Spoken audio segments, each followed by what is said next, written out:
Y como les mencionaba, ya estábamos iniciando la sesión. Y es muy importante que ustedes puedan participar. Es una recomendación didáctica de que durante el proceso de enseñanza-aprendizaje, y más aún si es virtual, ustedes puedan tener participación. Valoro bastante la participación, ya sea a través del chat o a través de la presencia ya en el texto, la voz que ustedes puedan manifestar.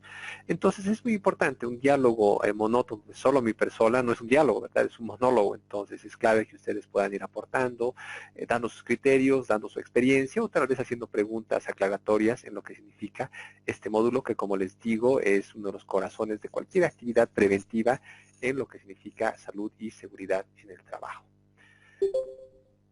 La gestión de riesgos sabemos que es una columna vertebral de cualquier sistema de gestión o cualquier actividad o cualquier administración preventiva, sea bajo un modelo OSAS, bajo un modelo de la OIT, bajo un modelo de la ANSI, Z10 o algún modelo que puede existir en diferentes instancias o de sus casas matrices, pero la gestión de riesgos es su corazón, es una de las partes fundamentales del sistema de gestión de salud y seguridad. Y por otra parte, también es una obligación legal. Miren, hay una disposición legal que no le estamos dando mucha difusión ni importancia, que es un instrumento, es un convenio, es un instrumento andino de salud y seguridad en el trabajo, que es de la Comunidad Andina de Naciones. Bolivia es parte de la Comunidad Andina de Naciones y entonces hace varios años ya se ha firmado el Instrumento Andino de Salud y Seguridad en el Trabajo, la decisión 584. Ustedes pueden descargar de internet esta disposición legal, donde establece que los empleadores tienen que desarrollar una identificación de peligros y una evaluación de riesgos y además de determinar los controles existentes. Entonces es un requisito legal que tenemos que nosotros utilizar para poder justificar esta acción tan vital y tan determinante en nuestro accionar preventivo. Adicionalmente, en el flamante Reglamento de Salud y Seguridad en la Construcción, el Decreto Supremo 2936, establece la obligatoriedad en actividades de construcción, lo anterior para cualquier tipo de actividad, la obligatoriedad de realizar una hiper de forma permanente, como una actividad continua dentro de la administración de la salud y la seguridad. En este sentido, el objetivo de esta unidad es el de generar competencias en ustedes, los participantes y los estudiantes de este diplomado, para que de forma práctica podamos hacer una primera aproximación a lo que es una hiper y así poder entender en qué consiste el proceso de reconocer un peligro, cuantificar el nivel de riesgo y determinar los controles. Y además administrar estos controles a través de la asignación de responsables, recursos y los respectivos plazos. Peligro. Es una, primera de las es una de las primeras definiciones que tenemos. Voy a utilizar acá una definición bajo sistema de gestión de las OSAS, que es lo que se está utilizando ya más comúnmente. El peligro, como sabemos, es cualquier fuente, situación o acto que tiene la capacidad o que tiene el potencial de poder generar daños en términos humanos, deterioro a la salud o ambos casos. Entonces, es cualquier fuente, podemos ver acá alguna sustancia peligrosa, una situación, ¿verdad? Algunas condiciones existentes en los lugares de trabajo o algún acto o alguna actividad, por ejemplo, un trabajo en altura, un trabajo en espacios confinados, etcétera, que tienen la capacidad intrínseca de poder generar algún tipo de deterioro y daño a la salud de las personas. Bien, ponerles entre paréntesis, ¿no? Hablamos en OSAS, que es la fuente, situación o acto, y comentarles, bueno, que en el borrador de la ISO 45000, el que me está tocando participar de forma indirecta, está trabajando únicamente en lo que es la fuente o situación, ¿verdad? De generar algún tipo de consecuencia. En el caso acá vamos a mantener estos tres elementos. Ustedes pueden visualizar en su pantalla diferentes peligros, ¿verdad? Tenemos acá unas barras energizadas en un tablero, donde por su sola existencia tienen la capacidad intrínseca de poder generar algún tipo de consecuencias a los trabajadores. O sea, un contacto eléctrico directo, ¿verdad? Tiene la capacidad innata de poder generar algún tipo de daño o consecuencia. Acá podemos visualizar también unos botellones, unos gases sometidos a presión. Hay gas en su interior que está a 2000 psi, que tiene por su propia existencia, por su sola existencia, tiene la capacidad intrínseca de poder generar algún tipo de consecuencias, una explosión, imagínense, o caer y lesionar alguna extremidad de un trabajador. Y aquí tenemos un sistema de engranajes que también tiene la capacidad innata de poder generar algún tipo de consecuencias o daños. Bien, ahí viene el segundo concepto, el tema del riesgo ocupacional. Y en palabras simples y sencillas, el riesgo no es nada más que el tamaño del peligro.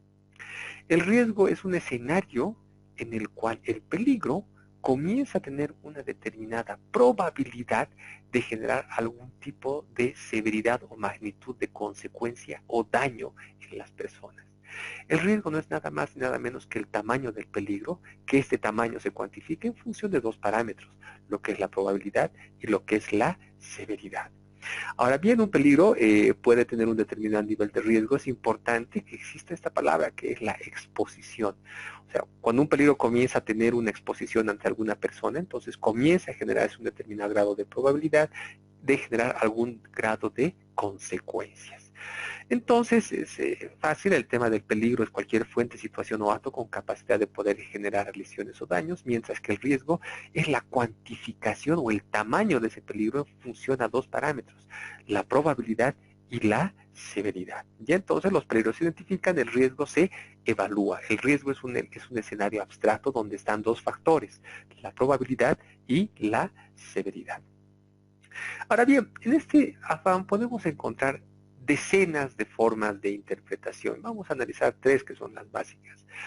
Y podríamos cuantificar y catalogar ciertas categorías de peligros, que yo los llamo más bien eventos peligrosos. Ya, eventos peligrosos que tienen la capacidad de poder generar algún tipo de consecuencia. Tenemos eventos peligrosos asociados a las condiciones de seguridad, eventos peligrosos asociados a las condiciones de higiene ocupacional, eventos peligrosos asociados a las condiciones ergonómicas, y es una forma mucho más simplificada de poder tipificar los tipos de fuentes de consecuencia, o sea, los peligros. Ya tenemos el tema referido a lo que es las caídas a distinto nivel, caídas al mismo nivel, contactos eléctricos. Aquí ustedes tienen estos asociados a accidentes de trabajo, mientras que aquellos peligros asociados a higiene industrial están hablando aquellos referidos a consecuencias que van a derivar en enfermedades derivadas del trabajo, ¿no? Debido a agentes físicos, químicos o biológicos.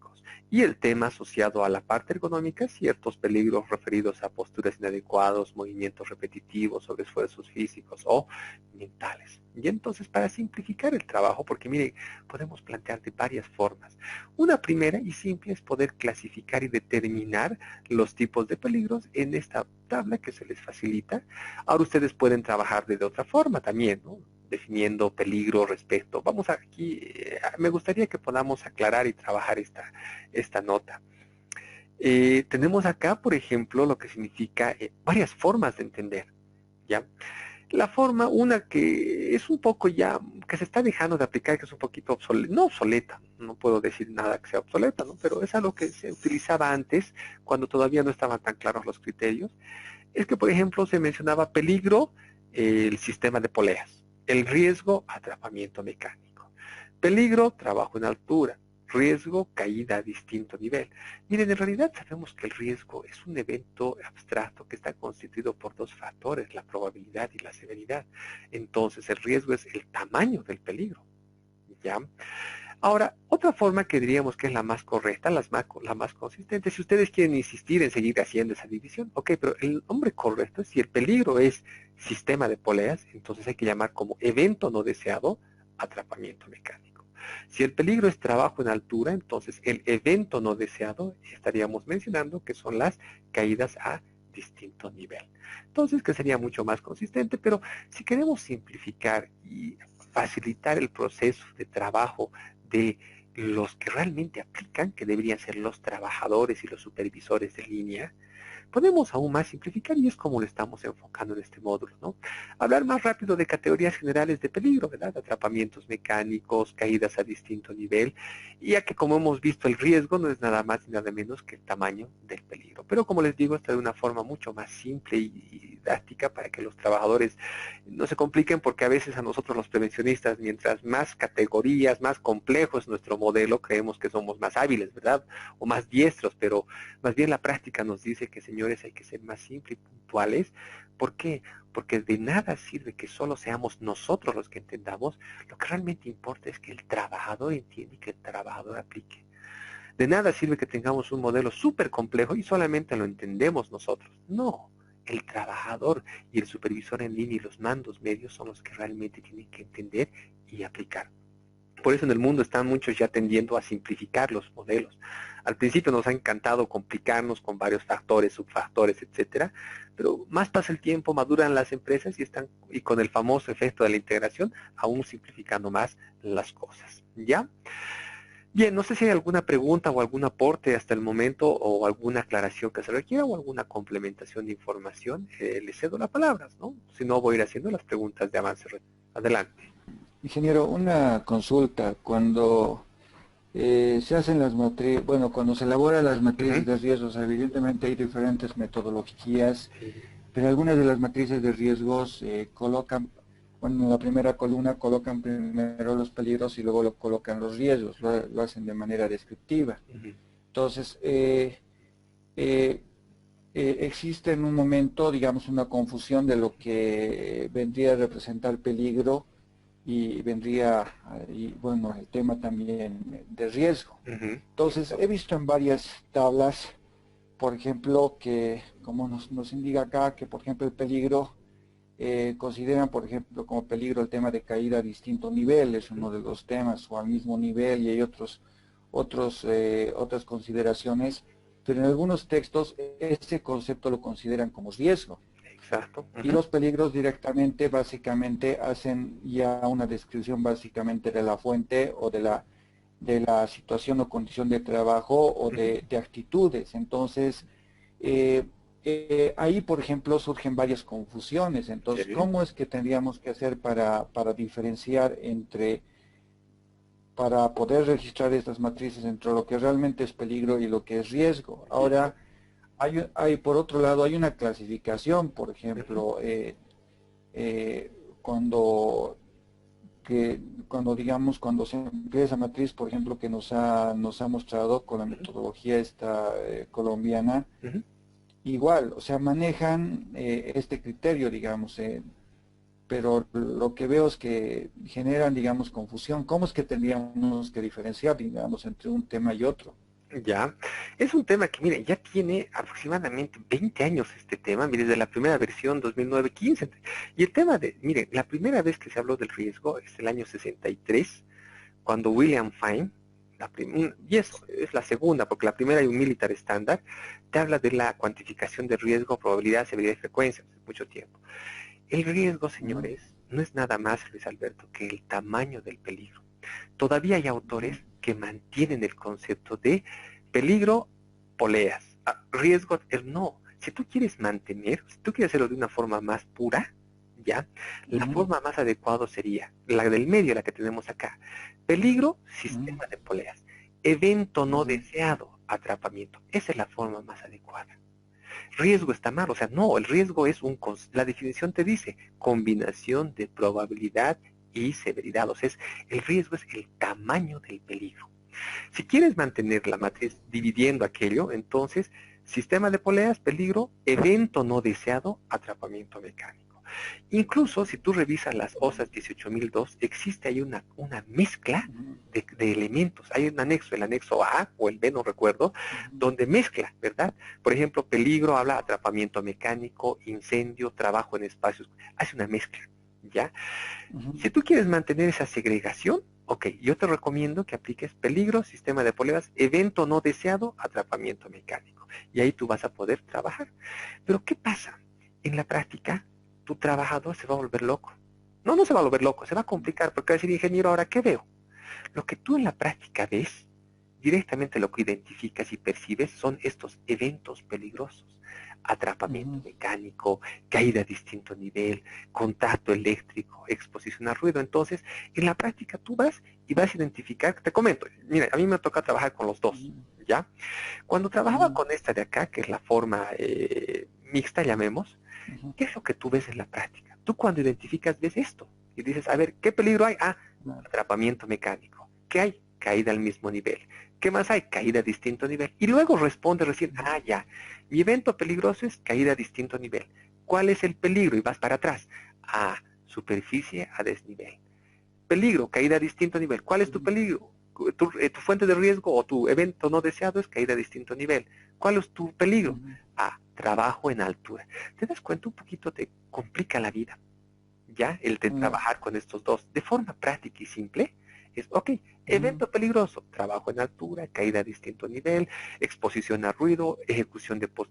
Y así el trabajador para de sufrir. Y dice, ok, lo que te interesa ver es ese evento no deseado. ¿Ya? Entonces depende de la formación, pero ya no es el concepto de que riesgo atrapamiento. No, o sea, eso había antes. Ok, está bien, todavía algunos mantienen. De acuerdo, pero si tú quieres hacer la mejora y mantener esas dos columnas, califica peligro y evento no deseado. Si quieres simplificar en tu APRI, imagínate, o en tu AST, listo, evento peligroso, atrapamiento mecánico, caída a distinto nivel. ¿Ya? Ahora tú puedes trabajar igual en el tema de categorías, tanto si adoptas este modelo intermedio, puedes tener categorías de peligros y categorías de eventos no deseados. Incluso en la misma norma, la guía técnica 45, la que les he facilitado, incluso ellos no la tienen claro. Hablan de peligros, clasifican, ¿no? Biológico, físico, químico, y no es muy claro. Entonces, con la categoría que les doy, va a facilitarles el trabajo. Pero, Luis Alberto, ¿te queda claro la diferencia entre peligro y riesgo? O sea, lo que iba es que, por ejemplo, cuando hacen esa clasificación, por ejemplo, Ya. algunos autores, digamos, consideran, digamos, toman el concepto de peligro, digamos, físico, digamos, o Ajá. peligro mecánico o peligro químico, y otros manejan esa clasificación con riesgo. Entonces, obviamente hay una confusión, digamos, entre lo que es en realidad peligro y lo que vendría a ser riesgo. Lo que yo generalmente manejaba era que, digamos, todas las actividades que voy a desarrollar directamente, donde el tema laboral, yo directamente la actividad lo tomaba como peligro. Y cuando hablaba de riesgos, hablaba obviamente del tema de tomar en cuenta el tema del evento no deseado. Evento no deseado. O le puedes llamar fuente de riesgo también, o fuente, evento peligroso. ¿Ya? Evento peligroso. Entonces llámale evento peligroso, ok. Listo, y pare de sufrir. Ahora, hay que tener, o sea, lo importante es que ustedes se vean con esta claridad, porque cuando tú ya vas a trabajar con el concepto de la ISO 31000 y está muy de moda en la nueva estructura de sistemas, en la estructura de alto nivel, mucho vas a escuchar de que hay que identificar los riesgos en calidad, los riesgos en... Ok, en realidad no está correctamente utilizado el término. Vas a identificar las fuentes de riesgo, ¿ya? Fuentes de riesgo. Ese es el término correcto en la 31000. Fuente de riesgo. En temas de CISO, la fuente de riesgo se llama peligro. En temas de 14000, la fuente de riesgo se llama aspecto ambiental. ¿Ya? Ahora, si quieres comparar medio ambiente y seguridad, en medio ambiente es aspecto ambiental, impacto ambiental. En CISO es peligro y consecuencia, no es riesgo. Cuidado, crucen aquello. Entonces, todavía siguen existiendo autores y empresas, pero lo correcto es, el riesgo es el tamaño del peligro, Luis Alberto. Eso es el tamaño del peligro. Lo otro que tú mencionas es el evento no deseado o evento peligroso. ¿Ya? Eso es importante. Está claro, Luis Alberto, porque, miren, te confieso, pocos van a poder darte. Yo esto he aprendido, pese a que he hecho especialidades, nadie me lo ha explicado, a martillazo lo he entendido, ¿sí? Con el tiempo, entonces, es importante que tú puedas irte con la claridad de este concepto. ¿Ya? Tengo otro punto de Javier Mamani, dice, tengo una duda acerca del tema. Se menciona que la fuente del peligro es cualquier objeto con capacidad innata de hacerlo. Ok.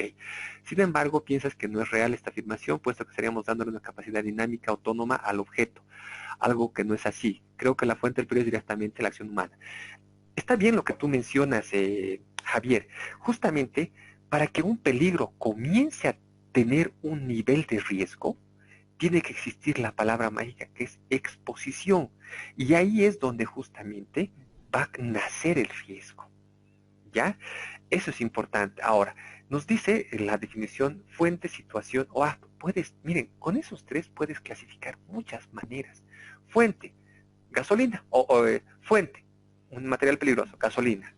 La fuente puede ser como un peligro, la gasolina, ¿ok? O puedes clasificarlo como una situación, exposición a solvente, ¿sí? O como un acto, inadecuada manipulación de solvente. O sea, ¿te das cuenta? Nos da esa fuente, situación o acto, nos da una infinidad de clasificar peligros. Puedes volverte, o sea, puedes encontrar varias formas, pero para que un peligro comience a tener un determinado nivel de riesgo, o sea, comience a tener un tamaño, sí o sí tiene que haber el tema de la exposición. ¿Ya? Y por eso está en la definición que surge de, si lees la última colita de la definición de riesgo, es de la exposición peligrosa. Ya, no sé si aclaro tu concepto, Javier, está sin sonido, pero escríbeme vía el chat. ¿Sí? Ok, entonces nos queda claro el tema de lo que es la diferencia. Todos se jactan, ¿verdad? Diferencia entre peligro y riesgo, ok. Y pregúntenles ustedes, ¿no ve? Peligro es fuente de situación o acto. ¿Riesgo qué es? El tamaño del peligro. ¿No ve? Entonces, es clarísimo. Y si quieres seguir martiriando con las dos columnas, ok. Pero llámale evento no deseado o evento peligroso. ¿Ya? Ok, continuamos si no hay más consultas.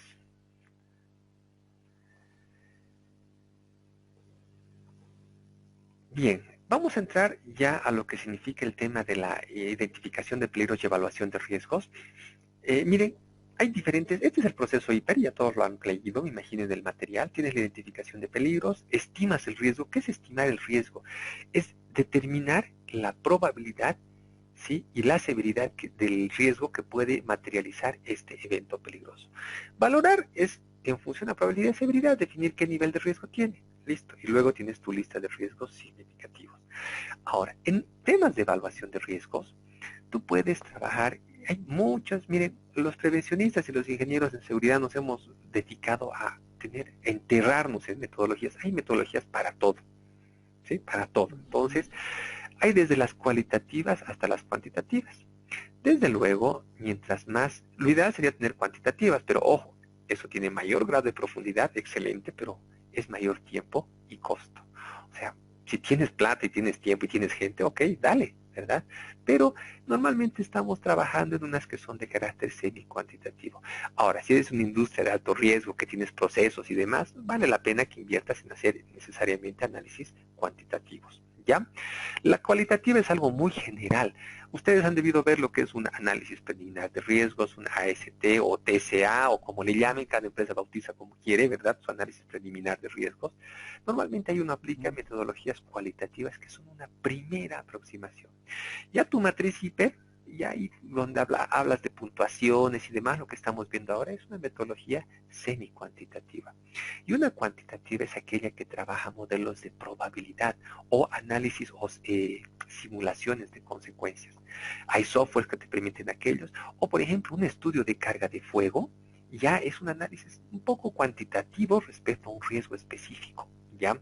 Temas asociados a ergonomía, hay varios métodos, ¿verdad? Que también ya pasan a ser cuantitativos. El hacer, por ejemplo, una evaluación de nivel de iluminancia, una evaluación de nivel de ruido, ya es una evaluación cuantitativa. ¿Ya? Entonces ahí podemos ver, les estoy dando algunos ejemplos, pero por lo menos apliquen las semicuantitativas y las cualitativas, que como les digo, su indicador real de si funciona o no su modelo hiper no está en cuán grande es tu matriz, o sea, hay que tenerla, sino cuánto la aplican los trabajadores. Ya, ese es el verdadero modelo de efectividad de la gestión de riesgos. Mientras más independientes sean de nosotros los trabajadores y los supervisores, ¿qué quiere decir? Que estamos haciendo bien nuestro trabajo, que el sistema está funcionando de forma autónoma. Ya, metodologías de evaluaciones, vamos a trabajar con esta guía técnica, la 45, que toma como base una nota técnica de prevención, ¿sí? El 330, que esto la saca el INST, que es el Instituto Nacional de Seguridad y Higiene de España. Les aconsejo esta página, es una catedral en información, bastante interesante. Esto lo saca el año más o menos el 98, 99, las primeras versiones. Una nota técnica preventiva, la 330, sobre esta trabajan los colombianos y sacan, miren cómo se han animado como país a sacar una guía técnica, bien, ¿no? Me parece interesante. Si quieren entrar a más detalles, método FINE, este ya está, como les digo, desde el año 63, Es un primer intento bueno de aproximación, pero pueden superarlo. Si quieren trabajar en industrias de procesos o industrias que tienen en seguridad de procesos, que es otro gran brazo de lo que es la salud y la seguridad del trabajo, pueden aplicar lo que es el HACCP, que es una metodología muy interesante que te evalúa en condición de falla, ¿ya? Pero esto requiere mucho tiempo, paciencia e información, etcétera. Como les digo, hay un montón de información. Que ustedes manejen esta matriz y tengan en su empresa, siéntanse felices. Que funcione, siéntanse felices, ¿ya? Ok, vamos un poquito entrando a algunos criterios de la guía técnica colombiana. Y como no es exclusividad de esta guía, sino de los prevencionistas, hoy en día el paradigma está en que el riesgo está en función de probabilidad y severidad. Okay, es un paradigma que ya está 30, 40 años no vigente, estimo que va a estar unos 15, 20 años más. Bien, pero en esta metodología en la que trabajamos la NTP 330, que luego la utiliza la guía técnica colombiana 45, el nivel de probabilidad está en función de dos factores, lo que es la deficiencia y la exposición, pero lo importante es que ustedes sepan que el nivel de probabilidad, básicamente, tiene varios subfactores que lo determinan. Entre los factores principales que existen tenemos lo que es la frecuencia y duración de la exposición. ¿Cuán frecuente haces la actividad? ¿Cuánto tiempo te expones al peligro? ¿Ya? Luego tenemos el nivel de controles existentes. Lo que quiero que comprendamos es que la probabilidad es un factor que está sí o sí determinado por los controles existentes, el tema de la frecuencia, la duración, la cantidad de trabajadores que van a estar expuestos al peligro. La probabilidad, no podemos hablar de una probabilidad pura. Ya otros que cometen ese error, hay muchos que también, bueno, cometen ese error todavía de probabilidad inherente, probabilidad intrínseca. No, o sea, la probabilidad sí o sí está determinada por tus controles, tus personas expuestas, tu frecuencia, etcétera. Sí puede haber una probabilidad inherente o una probabilidad pura para eventos naturales, sí. ¿Cuál es la probabilidad inherente de que caiga un rayo? Ahí sí es un tema que no está bajo nuestro control. Pero bueno, hay estudios del índice cera único, etcétera. La probabilidad de una lluvia torrencial, sí, para eventos naturales, ¿sí? Sí, ahí podemos hablar de una probabilidad inherente, pero para eventos antropogénicos, o sea, los que están dentro de la planta, tenemos que hablar de que la probabilidad está ligada necesariamente a estos factores. Y efectivamente toman en cuenta esto en el modelo que estamos analizando en esta unidad, donde la probabilidad está en función a los controles, ¿ya? Le llaman nivel de deficiencia, pero es el grado de control que tú tienes y el nivel de exposición. ¿Cómo está definido? Miren, han visto los niveles de exposición, nivel de deficiencia. Vas asignando estos números, ¿verdad? Del 1 al 4. Ahora, lo ideal es que ustedes, cada uno vaya construyendo el propio modelo en su empresa. No les puedo decir que existe un modelo perfecto. Y nadie puede decirles que este es el modelo ideal, único, unificado, certificado mundial. No, no hay tal. No hay un modelo único, el mejor. No. Cada organización tiene que adaptar a sus características. ¿Ya? Ok, pueden tomar como una primera base este modelo Column. Ok, tómenlo. ¿Ya? Pueden adaptar o pueden mejorarlo. Ya, da un valor, nivel de exposición de 1 a 4. Obviamente la lógica es que mientras más expuesto estás, tienes mayor grado de puntuación. ¿Por qué le pone 1, 2, 3, 4? Ok, ellos han convenido de esa forma. Si ustedes especifican en su modelo, póngale 1, 3, 7, 10, ok, definan, pero la lógica es que mientras más alto el puntaje está asociado a mayor exposición. Mientras más bajo el puntaje asociado a menor grado de exposición. Esa es la lógica, ¿ya? Luego, el nivel de deficiencia está acá igual, si es bajo, medio, alto. ¿Por qué 4? Okay. Pueden ustedes especificar 5, 6 o 3. Okay. Normalmente hagan una balanza, un valor equilibrado, ¿no? 5 normalmente o 4, ok, ustedes definan. Pero si están comenzando, comiencen con este modelo. Es una base para que puedan ustedes tener un primer acercamiento. Tenemos lo que significa el nivel de deficiencia, obviamente mayor puntaje, mientras mayor nivel de deficiencia, o sea, pocos controles o inexistentes controles, mayor puntaje vamos a tener el nivel de deficiencia. Mientras más bajo, ok, aquí en este modelo, por ejemplo, y es consistente, no se le asigna ningún valor. Si el nivel de deficiencia es bajo, o sea, cumples con todas las medidas de seguridad, lo lógico es que, oye, sigue existiendo el peligro, pero no tiene un nivel de riesgo importante, o sea, no se le asigna un valor. ¿Ya? Y estos peligros directamente van a la categoría 4, o sea, que es un peligro que está controlado, o sea, no hay más complicación, ¿ya? Bien, entonces a partir de estos valores entramos a una matriz donde cruzas, ¿verdad?, el nivel de exposición y el nivel de deficiencia y obtienes el nivel de probabilidad, ¿no? Una probabilidad muy alta, alta, media o baja. Ahora, depende, ustedes pueden bautizar, en esta metodología estos son los nombres, ¿no? Ahora, depende el autor, probabilidad alta, muy alta, media, baja, muy baja, o altamente probable, probable, casi seguro. Señores, no hay una única convención universal. Esto depende de cómo ustedes lo especifiquen en su modelo. ¿A qué voy? Que no traten de ser unificadores, centralistas y decir que es la verdad absoluta, no. ¿Dónde definen ustedes su modelo? En su procedimiento. ¿Dónde definen cada término? En su procedimiento. Para esta empresa esto significa esto. Y eso tienen que tipificarlo en la especificación y caracterización de su modelo. ¿Ya? Bien, y de estos valores se obtienen los niveles de probabilidad. Estos son los grados de explicación de cada uno. Si es una probabilidad baja, por ejemplo, situación mejorable con exposición ocasional o esporádica. Si es un nivel de probabilidad alta, entonces es una situación que primero es deficiente en temas de seguridad con exposición continua, ¿verdad? O muy deficiente con exposición frecuente. Y entonces, como verán, la clave es que, y esto nos sirve para que luego hagamos el proceso de reevaluación. Ya, la reevaluación vamos a poder hacer del riesgo, nos va a ser posible cuando nuestro modelo tome en cuenta en la probabilidad los controles existentes. Dígame si no me están comprendiendo, o sea, porque tal vez les estoy dando mucha información y lo importante es que les quede claro, ¿verdad? Y estoy acá para especificar si ustedes tienen alguna consulta o alguna duda.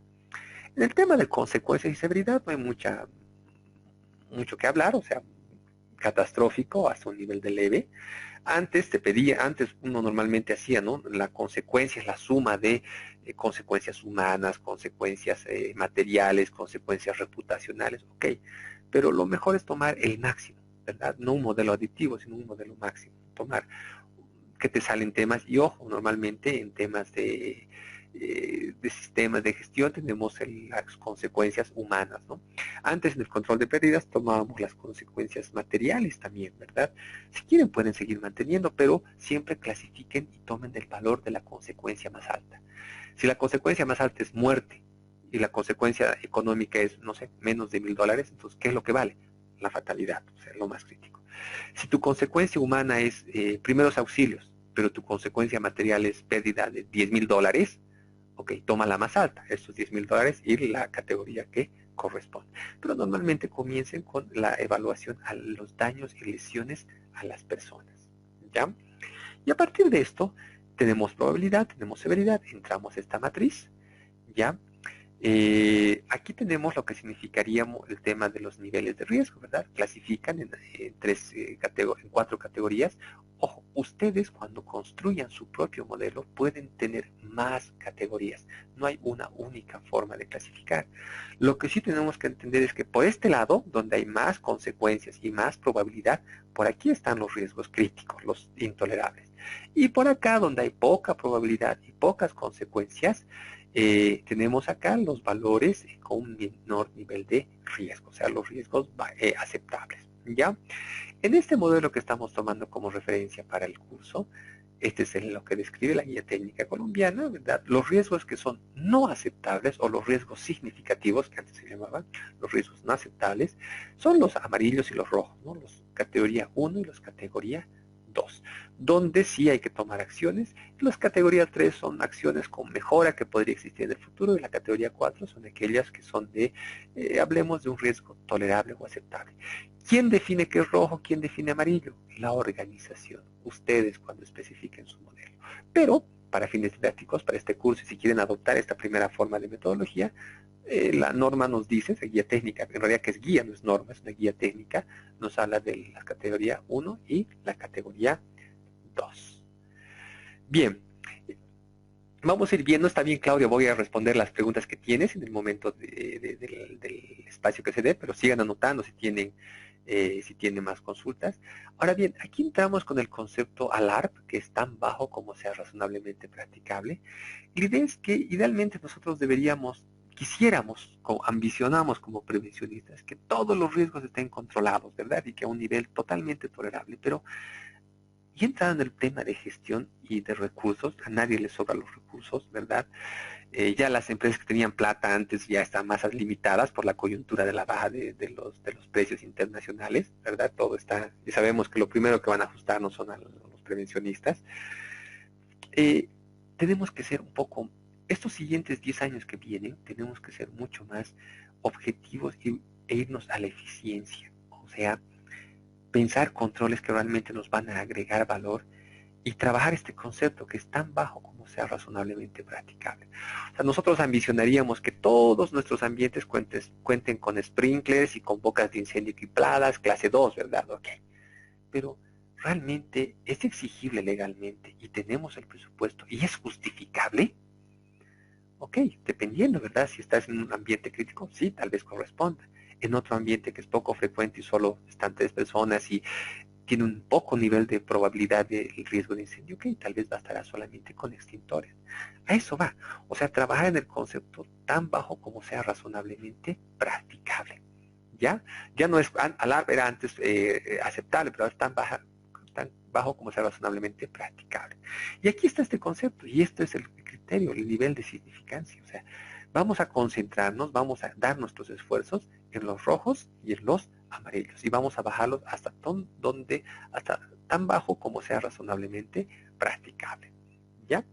Bien, ahora sí vamos a abrir otra vez el espacio de preguntas. Tengo varias acá de Claudia. No sé si hay otra persona que... Voy a leer lo que nos plantea Claudia. Dice, buenas noches, ingeniero. Está sin micrófono. Tu pregunta es respecto a la tarea de los valores y tablas. ¿Pueden ser basadas, como decían estas tablas? Claro, o sea, como les digo, mi sugerencia es, si no tienen nada, ningún modelo, comiencen a utilizar por lo menos esta técnica colombiana. Imagínense, en Colombia la están utilizando la mayoría de las empresas. Entonces, ok, utilícenla si no tienen ningún modelo. Ya como parte de la mejora continua, ustedes pueden especificar y mejorar su modelo. Si no tienen nada, por lo menos comiencen con esta guía técnica colombiana en lo que es la forma de trabajo. Uno, no estás entendiendo los valores para hacer el trabajo individual, ya es decir, los valores que los da. Utiliza los valores de la tabla, ¿no? O sea, tienes que para cada evento peligroso que tú identifiques en tu categoría definir en función a la realidad de ese momento, ¿sí? Qué probabilidad tiene y qué severidad tiene. O sea, aplica, tienes el video, tienes las fotos. Ahora, muy bien, asume cierta información. Tal vez si tú no tienes, si es una obra en la que tú estás trabajando, sí vas a tener información. Pero si es algo que, no sé, una obra pública, que no tienes una actividad donde has filmado propia, ok, asume ciertos valores. Ya, entonces tú tienes que definir para los eventos peligrosos, para los peligros que identifiques, cuál es el nivel de eficiencia que ves, que visualizas, ¿sí? El grado de exposición, y a partir de eso obtienes la probabilidad. Y después vas a tener lo que significa ya las consecuencias más probables. Ojo, hablamos de consecuencias más probables. Sabemos que de un resbalón podemos morir. O sea, sí, todo nos puede llevar a la muerte. Pero acá la lógica es que a las consecuencias más probables. Una caída al mismo nivel, las consecuencias más probables son golpes y contusiones, ¿verdad? Obviamente sabemos que uno puede matarse una caída al mismo nivel, pero la lógica en este proceso de evaluación es que trabajemos con la consecuencia más probable, ¿ya? Ok, no sé si se responde a tus palabras, a tus preguntas, Claudia, o si alguno de los colegas tiene alguna pregunta al respecto. ¿Todo ok? Bien, continuemos entonces con el avance de la materia. Bien, a partir de esto, perdón, a partir de esto ya entramos a lo que es la determinación de los controles. Miren, los controles tenemos que enfocarnos a dos elementos, lo que es la prevención y lo que es la protección. Miren, la prevención se enfoca principalmente a atacar la probabilidad, ¿ya? La protección se enfoca a atacar las consecuencias, la severidad. O sea, cuando hacemos de protección, el ejemplo básico, ¿no? Los EPPs, ok, ¿evitan que exista la probabilidad? No, solo se enfocan a la consecuencia. ¿Un arnés evita que te caigas? No, te protege cuando caes. ¿Un resguardo evita la probabilidad que entres en contacto? No, te limita, es una barrera que te evita que tú entres en contacto, te protege contra el evento peligroso o el peligro mecánico. Ya entonces hablamos de prevención y hablamos de protección. Pero ok, lo importante es que ustedes trabajen y apliquen criterio de la jerarquía de los controles. Esta jerarquía de los controles, mire, ya data desde los años 70, ¿verdad? El tema de la jerarquía de los controles. Más bien la norma de gestión, la 18.000 adopta, ¿verdad? Nuestro reglamento de seguridad y salud en la construcción también adopta, entonces, pero ojo, esto ya es de muchos años, o sea, los periodistas sabemos que esto hay que aplicar hace mucho tiempo, pero ya en este instrumento andino de salud y seguridad que les comentaba, también incorpora el concepto de la jerarquía de los controles. Y está por demás decirlo, o sea, lo primero que hay que hacer es, y aquí tienen acá la didáctica, ¿no? Tenemos que eliminar el peligro. Ya, lo ideal es que se pueda eliminar el peligro. Si no se puede eliminar el peligro, tomar acciones para sustituir la fuente que genera el peligro, ¿sí? O sustituir el evento peligroso. Si no se puede aquello, entonces recién se pasa a lo que son los controles de ingeniería y protección colectiva. ¿Qué tenemos en controles de ingeniería? Lo que significa el tema de, uno, que es acciones asociadas al diseño. Dos, asociadas a la confiabilidad del sistema. Tres, asociados a lo que es acciones de mantenimiento que nos van a ayudar a que el sistema sea mucho más fiable. Y lo que es la protección colectiva, el tema del alejamiento, el aislamiento del peligro, de colocar resguardos, barandas, barreras, mallas, etcétera. Ya los controles de ingeniería y protección colectiva es importante que tomen en cuenta. Si no se puede aquello, recién pasar a lo que es los controles administrativos, que es limitar el tiempo de exposición de las personas, completar con lo que es el tema de señalización, aunque la señalización, les digo, miren, en la pureza no es un control a la señalización, es una medida complementaria. Pero bueno, ok, la tomamos en nuestro modelo como una jerarquía más, y el tema de la capacitación, entrenamiento, todo eso entra en la bolsa de lo que le llamamos los controles administrativos. Pero en la pureza el control administrativo es una limitación del tiempo a la exposición del peligro. Y en última instancia el tema de lo que son los equipos de protección personal. Obviamente lo que se busca es que vayamos, esta es la situación que nos pasa. Bueno, aquí tenemos más ejemplos, ¿no? El tema de eliminar el peligro, el tema de tenemos acá, ¿no? El peligro aquí todavía está equivocado esta palabra, ¿verdad? Ese es el evento peligroso, ese es el peligro y es el evento peligroso, ¿ya? Eliminar el peligro, hacer la sustitución, el tema de lo que es realizar el lugar de trabajo, la protección colectiva o en última instancia lo que son los equipos de protección personal. Pero acá es donde debemos concentrarnos, señores y señoritas, es que hagamos una inversión de la pirámide, invirtamos la pirámide. Muy poco hacemos lo que es la eliminación, el tema de sustitución, control, y mucho caminamos por acá, ¿verdad? El tema de documento, permiso de trabajo, control operacional, instructivo, capacitación, etcétera, señalización, etcétera, etcétera, y dotar EPP. Obviamente lo que tenemos que hacer miren, el gran problema es que estos son controles dependientes. O sea, ¿qué quiere decir? Dependen de la buena voluntad de tu trabajador. Y le das el amplio margen y abanico de que se generen los desvíos comportamentales. ¿Sí? Y ahí estamos locos y saben que hay una gran escuela de la seguridad basada en comportamiento, etcétera, etcétera, etcétera.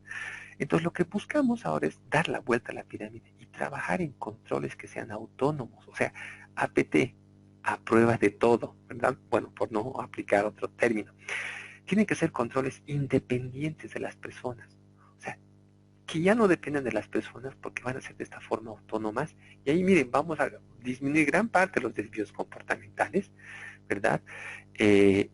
Trabajando en lo que es la eliminación, la sustitución o los controles de ingeniería. Y entonces, es el gran desafío. Obviamente hace rato que son 30 años que los prevencionistas estamos metidos en trabajar en esta jerarquía. Todavía está en proceso, pero nuestro papel es dar la vuelta. ¿Ya?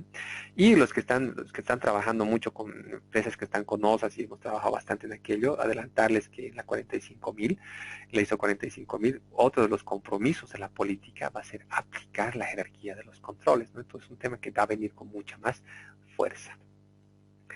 Bien, no sé si hay alguna consulta respecto a lo que significaría la jerarquía de los controles o el tratamiento de los controles. Si hay alguna duda, adelante, por favor. Una consulta, ingeniero. Adelante, Cuando se hacen también evaluaciones, a veces se considera el tema de amenazas y vulnerabilidad, ¿no ves? Sí, sí, exacto. Entonces, ¿cuándo se aplica, digamos, cuándo se aplica estos dos términos? ¿En qué situaciones? Ya. Mira, este es un término que viene mucho de lo que es la gestión del riesgo, pero a nivel macro. ¿Ya? Si tú revisas, hay la ley de riesgos, hay una ley de riesgos macro, ¿verdad? Hay el reglamento de la ley de riesgos. En la ley de bomberos también aplica estos criterios. Esto viene principalmente asociado a situaciones de emergencia. ¿Ya? Cuando hablamos de eventos naturales o situaciones de emergencia, se habla de modelos de vulnerabilidad y amenaza, donde en la amenaza estaríamos trabajando un poquito en lo que significaría la probabilidad. Y la vulnerabilidad estaríamos trabajando en lo que es la severidad. Esa es una forma de entender. ¿Ya? ¿Cuándo aplica esto? Cuando aplicas evaluación de desastres naturales o accidentes mayores o situaciones de emergencia. ¿Ya? Es una forma como tú puedes trabajar. Esa es una manera. Ahora, hay otra forma de entenderlo también, que a lo que le llaman amenaza, lo entienden como peligro. ¿Ya? Es otra forma de entender, pero si tú quieres una equivalencia, trabaja con la hiper, ¿verdad? Donde tú tienes tu probabilidad y tu severidad. Si quieres trabajar con eventos externos, ok, a tu probabilidad llámale amenaza y a tu vulnerabilidad, a la severidad llámale la vulnerabilidad respectiva. Igual a partir de esos vas a tener lo que es un determinado nivel de riesgo. ¿Ya?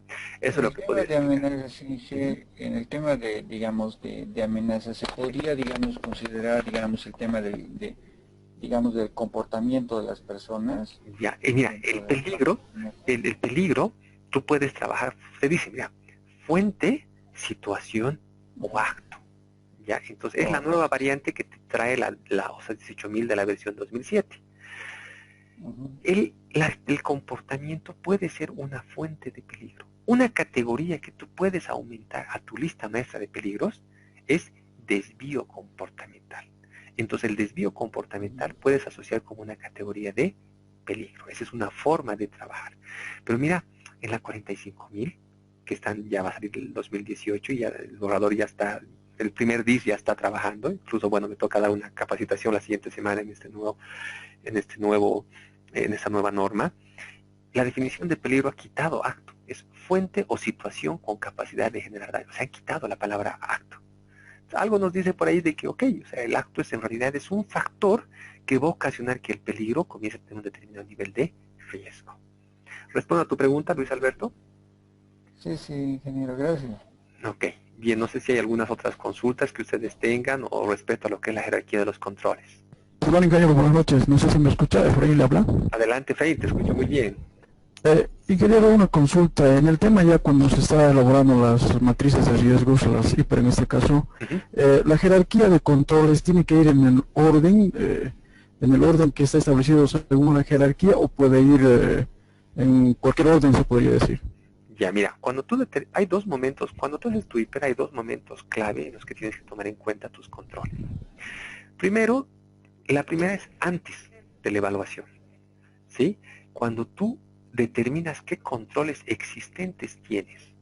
Esos controles existentes que identificas que están vigentes o que no hay algunos momentos donde dices inexistente o no hay, ¿no? Esos se van a permitir determinar el nivel de probabilidad, ¿ya? Ahí anotas tus controles existentes, eso es lo que hay. Pero cuando planteas los controles adicionales o los nuevos controles que vas a aplicar, ahí sí o sí tienes que comenzar a jerarquizar. Y decir, primero, ok, ¿qué puedo hacer? ¿Puedo hacer eliminación? Sí, siempre tendré a aplicar eliminación, sustitución o control de ingeniería. Entonces, cuando plantees tus nuevos controles, sí aplica la jerarquía de los controles. Y ponle una categoría, a mí me ha tocado trabajar bastante ese tema, ponle, digamos, categoría A, eliminación, B, sustitución. Si no tienes, ok, pon C, control de ingeniería, tal. Ok, y en última instancia lo que es la dotación, pero al determinar tus controles, sí o sí tienes que aplicar la jerarquía. Ahora no pienses que en todo vas a hacer eliminación o sustitución, siempre y cuando sea factible, pero la filosofía, el principio es que apliques esta jerarquía, que no te vayas directo al procedimiento, porque nos encanta, ¿no? A los prevencionistas, capacitar, señalizar, permiso, documento, instructivos, checklist. Nos fascina, no voy a hacer checklist y permisos. Ok. Tenemos que ir a los controles más duros. Controles de ingeniería, sustitución y lo que es protección colectiva. ¿Ya? Y en última instancia, si realmente después de haber pensado no se puede, ya recién haces capacitación, documento y lo que es la dotación de los EPPs. ¿Ya? ¿Respondo a tu pregunta, Efraín? Sí, correcto, ingeniero, gracias. Ok, continuamos entonces.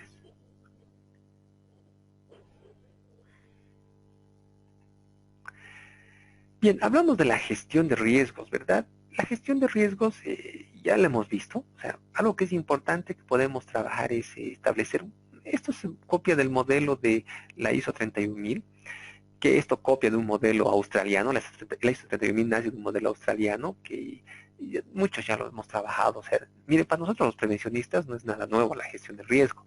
Sí es algo nuevo para los modelos de la ISO 9000, ¿verdad? Que su gran novedad de la versión 9 es la gestión del riesgo. La 14000 igual ha trabajado porque tiene el tema de aspectos e impactos, que es un enfoque también de riesgo. Ya no hay muchas cosas nuevas. Lo que sí es nuevo es el tema de trabajar un poquito más en lo que es el establecer el contexto y en los procesos de consulta, comunicación, que es determinante, la participación de la gente durante el proceso, y lo que es el monitoreo y revisión, ¿no? Entonces, este es el modelo. El primer punto, que es establecer el contexto, es que básicamente lo entendamos como, primero, para ya operativizar, formar un equipo multidisciplinario. O sea, señores, la hiper tiene que ser hecha por los dueños de área, con nuestro apoyo. Ya no es que, no, mi trabajo como especialista es hacer la hiper. Ok, la vas a hacer la primera vez, pero si no involucras a los dueños de área, entonces es una hiper solitaria que solo la sabes tú y tú la has identificado, listo. Y el resto dice, es la hiper del de seguridad. No, tiene que haber participación en un equipo multidisciplinario y trabajadores. Ahí defines el enfoque puedes trabajarlo, puedes hacerlo por puesto de trabajo, por área, pero tienes que hacer un mix. Ya tienes que trabajar, no solamente se puede hacer hiper por puesto, ni solamente por área, es un mix, puesto o área, porque hay lugares, zonas ploma, llamemos grises, donde no hay ni puestos ni áreas, ¿verdad? Por ejemplo, vestidores, ¿qué es?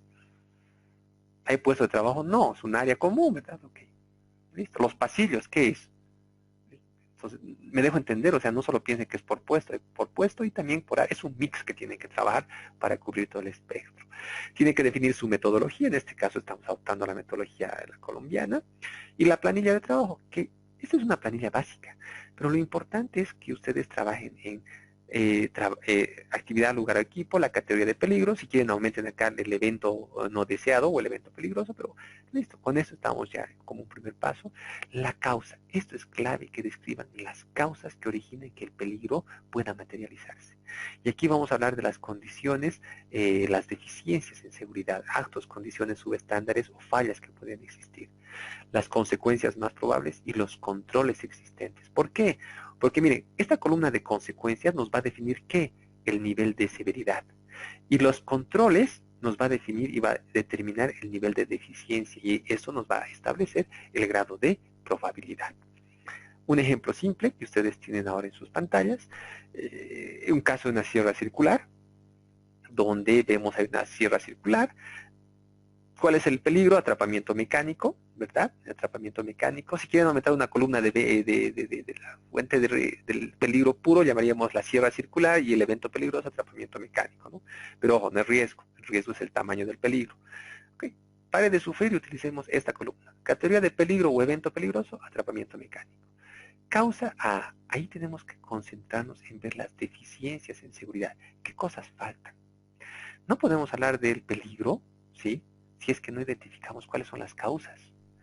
¿Por qué? Porque las causas nos van a decir qué es lo que está fallando, y a partir de ese fallar, esas deficiencias, recién vamos a poder determinar los controles que se necesita implementar. Entonces, falta un resguardo de seguridad, este trabajador no estaba capacitado, tampoco hay una señalización asociada a peligro mecánico, y tampoco cuentan con normas de seguridad para el uso de la sierra circular. ¿Cuál es la consecuencia más probable? La mutilación de dedos o manos. ¿Hay algún control existente? Bueno, ahí se evidenció, y ningún control existente.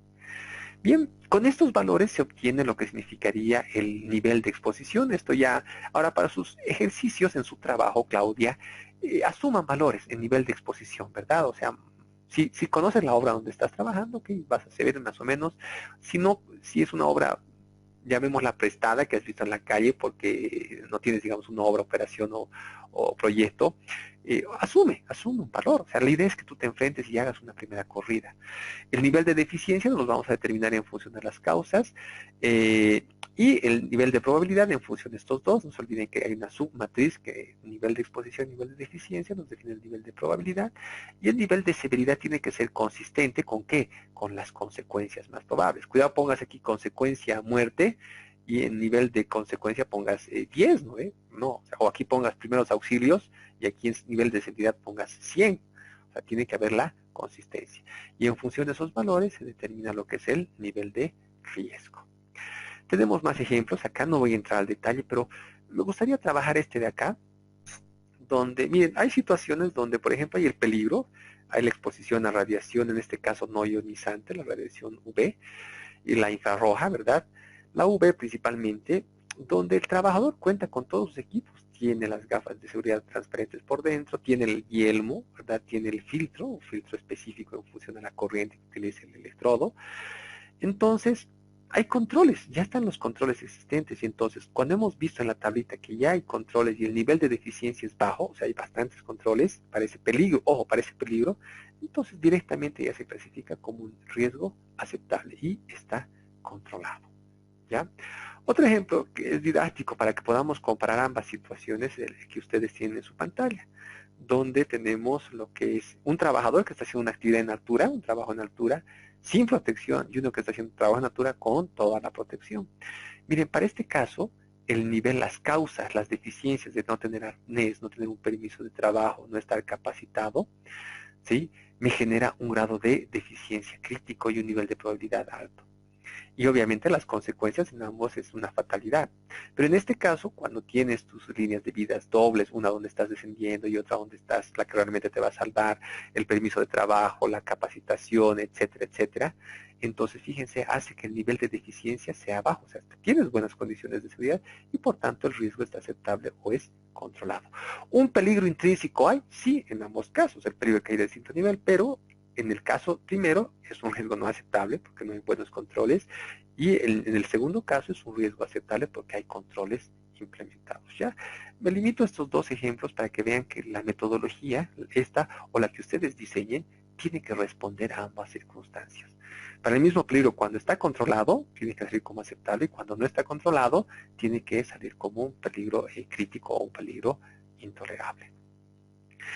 Ya como siguiente punto del trabajo de gabinete, ya definiendo, este ya es trabajo de gabinete también el anterior, ¿no? El definir la probabilidad. Lo que es trabajo de campo, básicamente es esto, ¿no? El tema de tu planilla de campo es esta, ¿no?